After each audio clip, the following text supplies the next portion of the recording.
How are you today? I'm good. How are you? Good. So, you've started the class, Yes. and you are starting with Trig. Mm-hmm. Okay.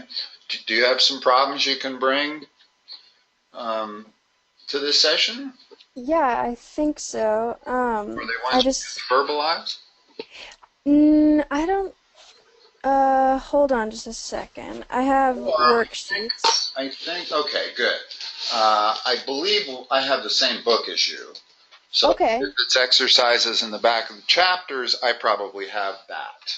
Okay. We haven't actually done any problems from the book. She's just given us packets. Okay, cool. Then those Yeah. are the kind that you need to bring to me, and if you can verbalize it, that works really fine. If you can't, in other words, if they're asking you to interpret graphs and stuff like Mm-hmm. that, take a picture of it and send it to me. Okay. I think I can verbalize them. Okay? All right. So we're doing like determining the quadrant of a given angle. Okay? And so I have negative 111 degrees. Let's look at our coordinate grid. Okay. What's this point? This is 0. Mm-hmm. What's this? 90. And this? 180. And this. 270. Okay? Positive angles are measured counterclockwise. Mm-hmm. Negative angles are measured clockwise. Mm-hmm. And this 0 is also 360. Right. So, what quadrant is this angle going to be in? Well, I um I was just doing like coterminal to figure them out, so I would like add 360 to that. Either way works great. Uh, Okay. Although it actually is one step shorter if you use the fact that it goes clockwise instead of counterclockwise. Right. In other words, what's the coterminal positive angle? Coterminal positive. In other words, the Let's way see. you were doing it. Yeah. So um, that's 249. Okay, what quadrant's that in? That's in the third. Okay, so we know that's the quadrant, but notice how much easier it is to get to it. From here to here is 90. So I know I got Mm-hmm. to be a little bit beyond that. Okay. Since 111. In other words, this has to be a 21 degree angle. Okay. 21 plus 90. And Right. that's very direct and doesn't require you to subtract that number from 360. Mm-hmm. Might be a little faster to think in terms of that. And you want to get to a point where you're thinking in terms of positive and negative angles also. Okay. What else? So you do radians, so like 7 pi over 5. And then I've just been converting it into degrees first and then finding it, but I don't know if there's an easier way than that. There's not an easier. Yeah, there is actually an easier way. In addition to 90, what else is that? Um, You want to know its radian measurement. It's pi over 2. oh, okay. This one's pi. Oh, right, okay. This one's 3 pi over 2. Mm-hmm. And this one is 2 pi. So we can do it, the conversion, and it's fine to do that, but at some point in Trig, you kind of switch over to doing most everything in radians. And when you get to Mm-hmm. calculus, it's all radians. Because calculus only works if the angle is measured in radians, not degrees. Mm-hmm. So where on that grid would that be? The third. Correct. In other words, it's less than halfway between pi and 3 pi over 2. Okay. Because there's an extra 2 pi over 5, and that's less than. Mm-hmm.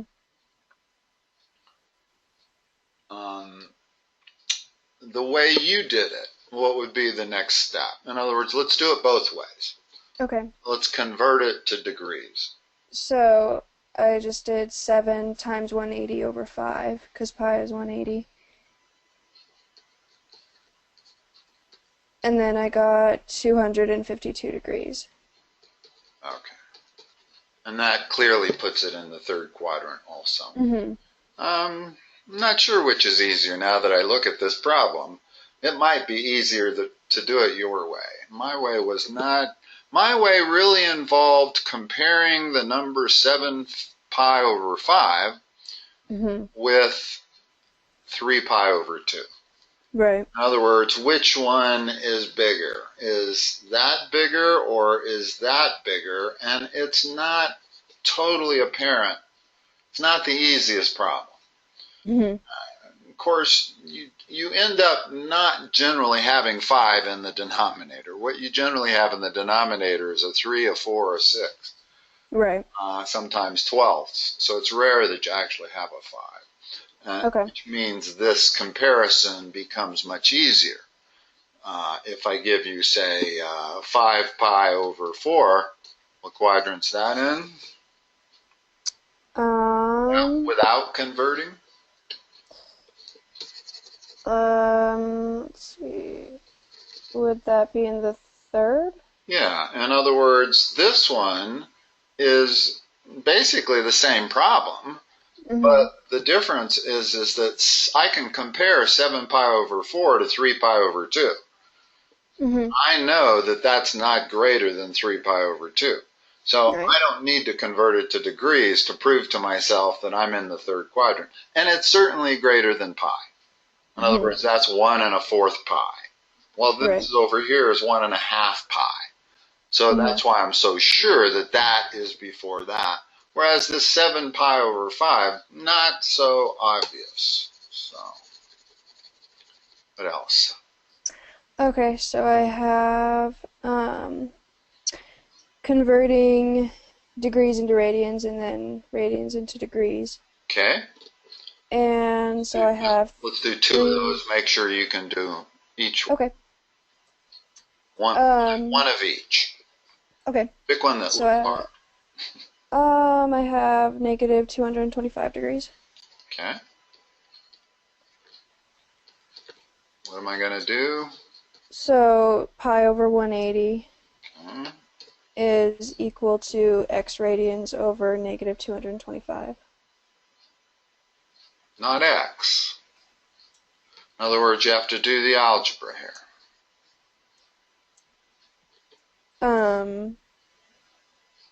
Remember, the degrees cancel. So we're going to end up with some number of pi. Well, what's 225 over 180? 220, that's 5/4. 5/4. So this becomes minus 5/4 pi. Notice, and it is in radians, but here's the thing. With radians, you generally don't use that. It's not quite like a unit of measure. Okay? It's not the same thing as saying 4 gallons or 3 miles or anything like that. It's a pure number, radians are.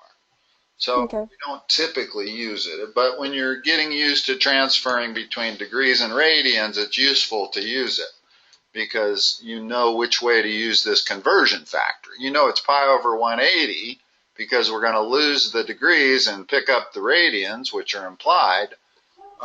And if we're going the other way, we're going to flip this thing because we still want to lose the radians then and pick up the degrees. Okay. So now I got a couple of choices on answers. They wanted you to convert it. They didn't say positive or negative, so that's just as valid as what's coterminal to that. What positive angle would that be? In radians. In radians. In other words, try to work totally in radians. 3 pi over 4? Not quite. I got minus 5/4 pi plus 2 pi. Remember that 360 is 2 pi. Right. Okay, well this is minus, oh, you were totally right. My mistake. 3 pi over 4. Yeah. Sorry. You're fine. All right, and then find one to go the other way. And like I said, if they didn't specify, the negative angle is just as valid as the positive one. Okay. In fact, it may be more valid because they started out giving you a negative angle. They probably want their answer back in a negative angle. The positive angle may not even be correct there. Okay. It's coterminal, but okay, what else? Yeah. I have 12 pi over 5. So the conversion factor? So, 12 times 180 over 5. 180 over pi is the conversion factor. Oh, okay. That's all I meant. And it's easy to get these backwards.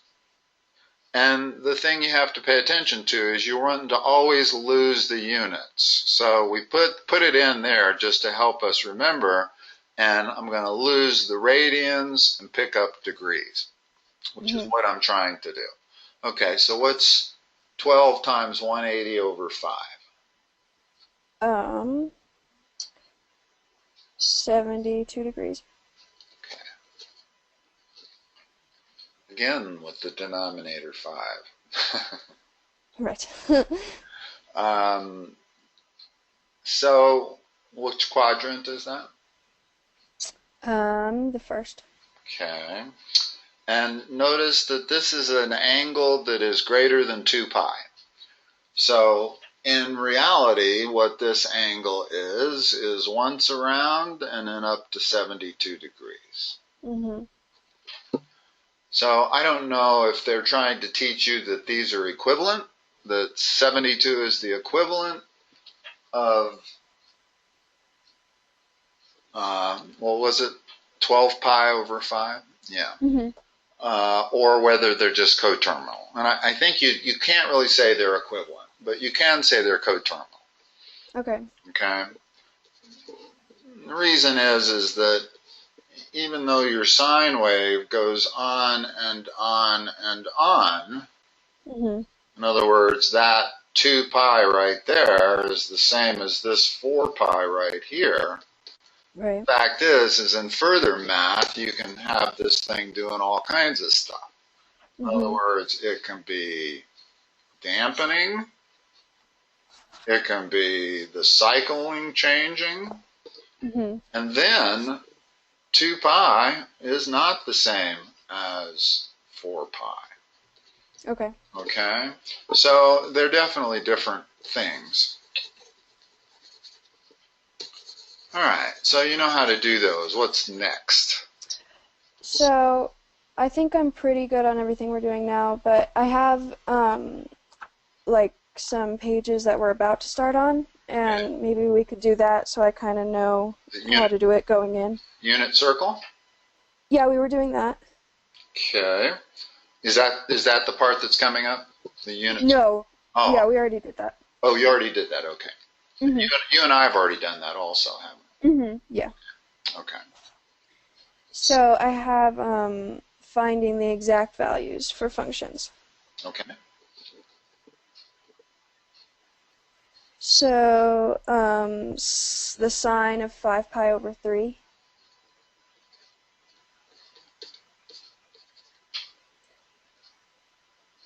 Is she just wanting us to put that she into wants a an exact calculator? Yeah. Yeah. With or without calculators?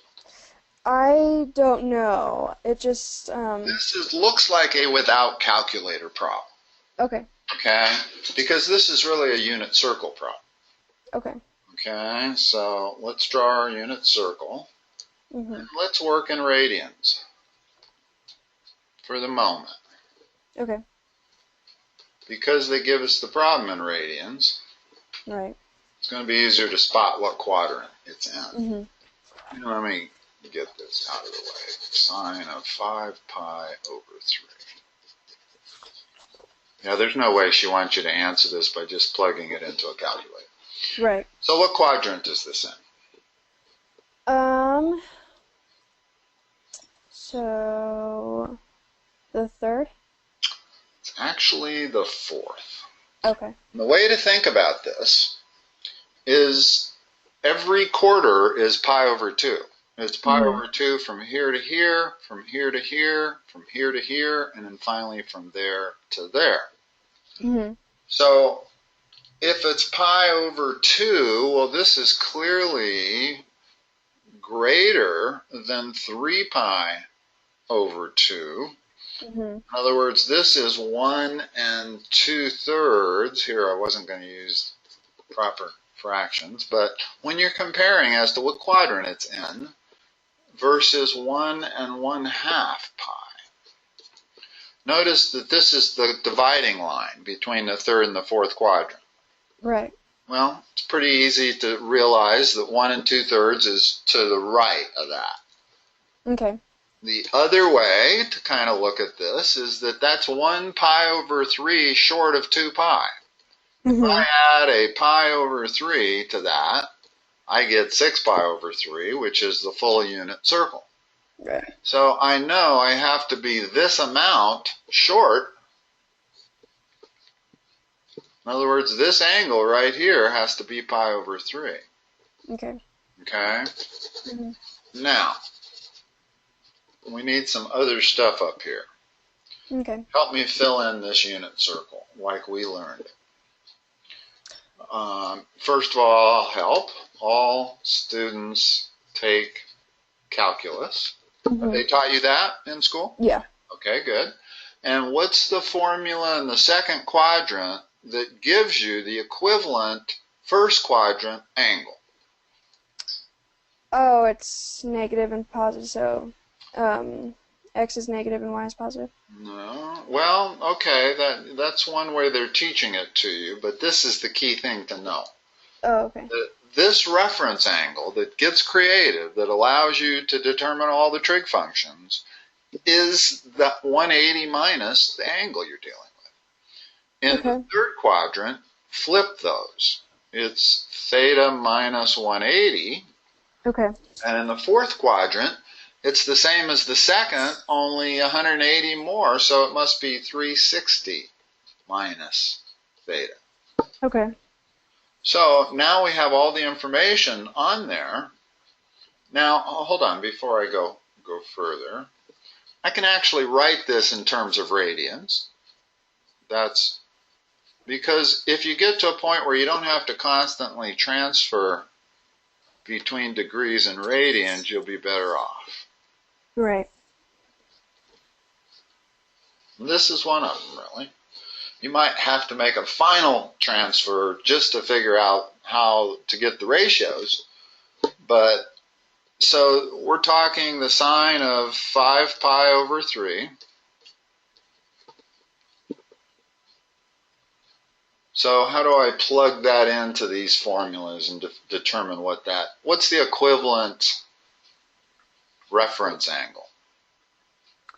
So it's in the fourth, right? So 2 pi minus theta. Which is 2 pi minus 5 pi over 3. Pi over 3. Okay, so that's its equivalent angle, pi over 3. And do you remember your two triangles? And now is the point where, okay, maybe at this point you want to convert this to degrees just to be able to pull up these two triangles. Because we have to label these triangles with degrees, not radians. Right. So that's 60 degrees. Okay. Whoops. You said 60 and my 3 came out to be a 6.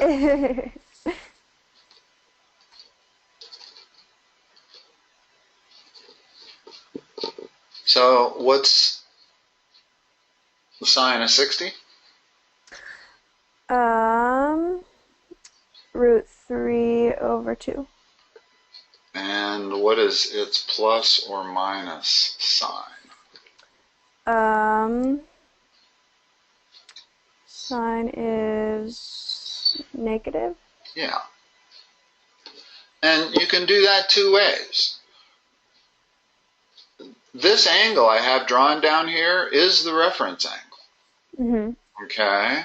What would the sine of that be? Well, it would be the opposite, which is a negative y reading, over the hypotenuse, which is always positive. All the way, Right. all four quadrants on the unit circle, the hypotenuse is a positive number. In other words, you wouldn't have to remember ASTC as long as you understood that this angle is the equivalent of this reference angle in terms of figuring out all of its ratios and its sine. Mm-hmm. But I find it much easier to just remember all students take calculus.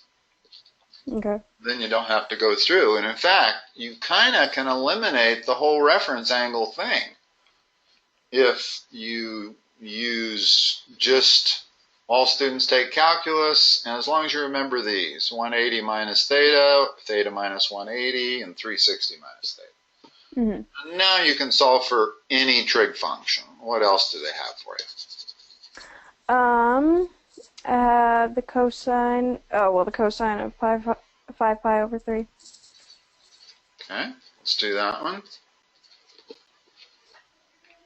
So figure out its equivalent first quadrant, or what is its reference angle? It's really, I tend to say it's equivalent first quadrant angle, but in reality what we're talking about is this reference angle. Mm-hmm. So pi over 3. Okay, and then what's cosine of pi over 3? So 1 over 2, so 1/2. And what is its plus or minus sign? Plus. Okay, good.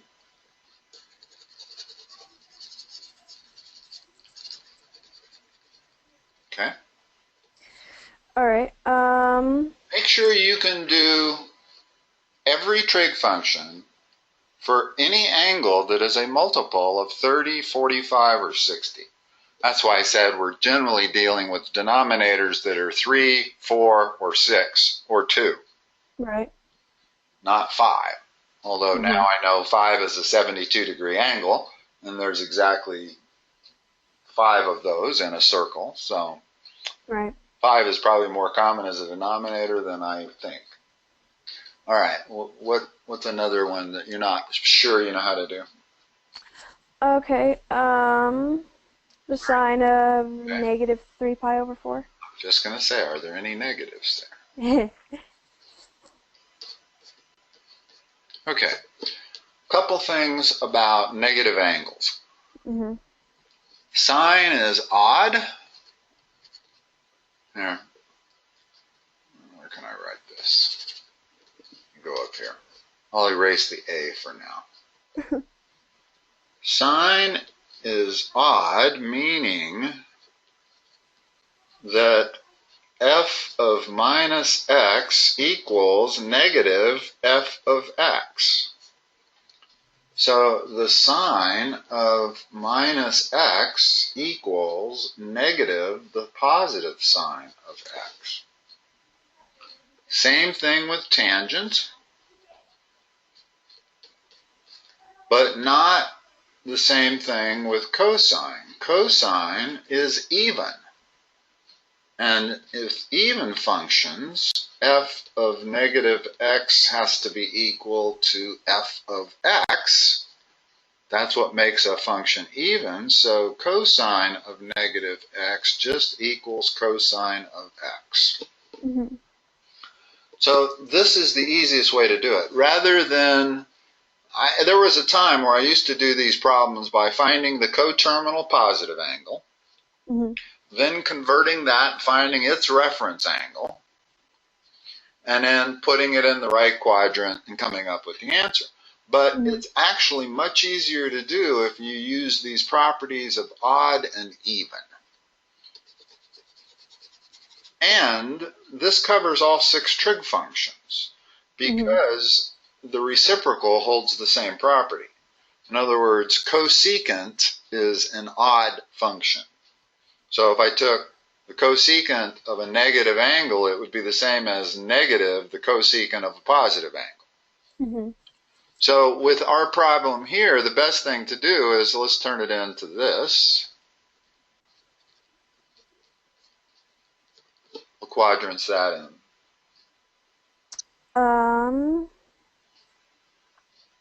And I don't mean the negative part, I mean that part right there. Okay. 3,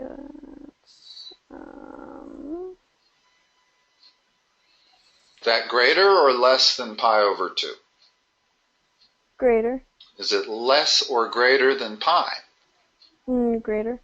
No, it's less than 1 pi. It's 3/4 of a pi. Oh, okay.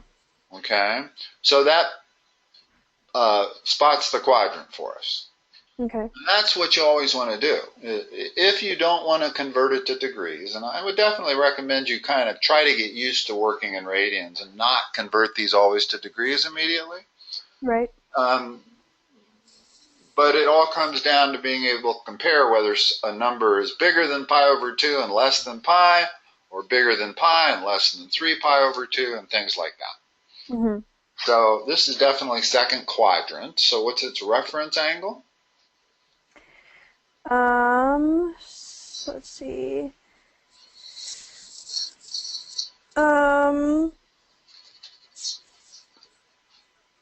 Would it be 45? Or pi over 4.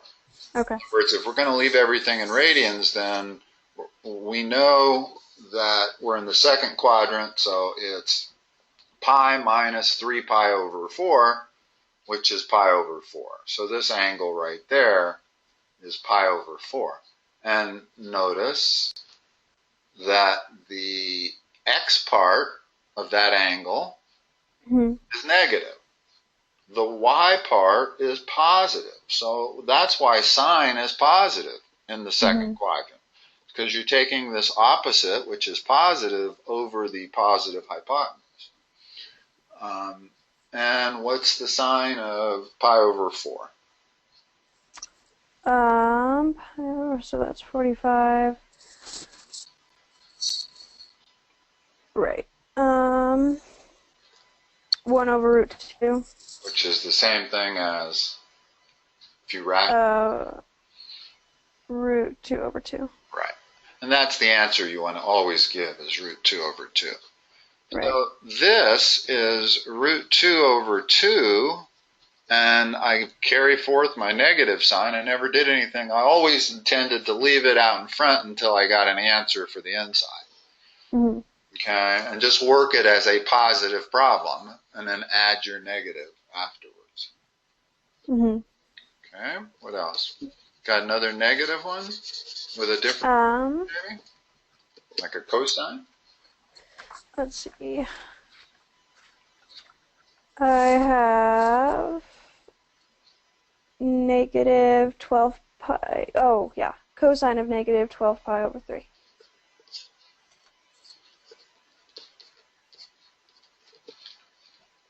So that's the same thing as what? And simplify the angle. They gave you a ratio there that can be simplified. Negative 4 pi. Okay. So what is this whole thing equal to? Is it negative cosine of 4 pi, or is it cosine of 4 pi? Cosine of 4 pi. And what is the cosine of 4 pi?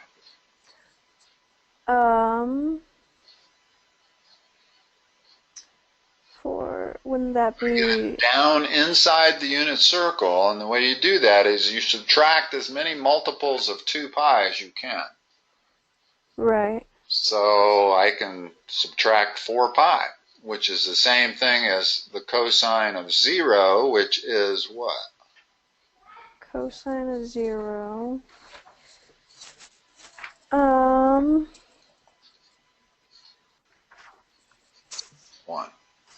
Just 1. Now, you need to memorize that. Let me erase these odd-even things here. Let me give you a little bit of help on how to memorize that. If I have a point right there that is 1, 0, and I have a point up here that's 0, 1, and I have a point over here that is -1, 0, and finally down here I have a point that is 0, comma, minus 1. Mm-hmm. Now, what's important to know is that the left number, the x-axis number, is the cosine of theta. Right. So if you're trying to remember what the cosine of 0 is, refer to this model. And 0 is theta when I'm right there. Mm-hmm. Theta, in other words, my angle is 0 degrees. Okay? So I know Okay. the cosine of 0 is 1. Well, now let's go up and look at here. Well, the cosine of 90 degrees must be 0 because I just said the x-coordinate is the cosine of theta. In other words, it's legitimate to say when I'm dealing with the unit circle that this is true. Mm-hmm. That x is cosine of theta and y is sine theta. Notice that if I have an angle and it's 30 degrees, well, this is always 1 in the unit circle. So the cosine of 30 degrees would be x coordinate over 1. And that's why these are both true. And when they finally give you the unit circle, the dimension, which at some point they probably will, they want the x and the y coordinate. In other words, they're going to give you a problem like this, and they're going to divide it up into 16ths.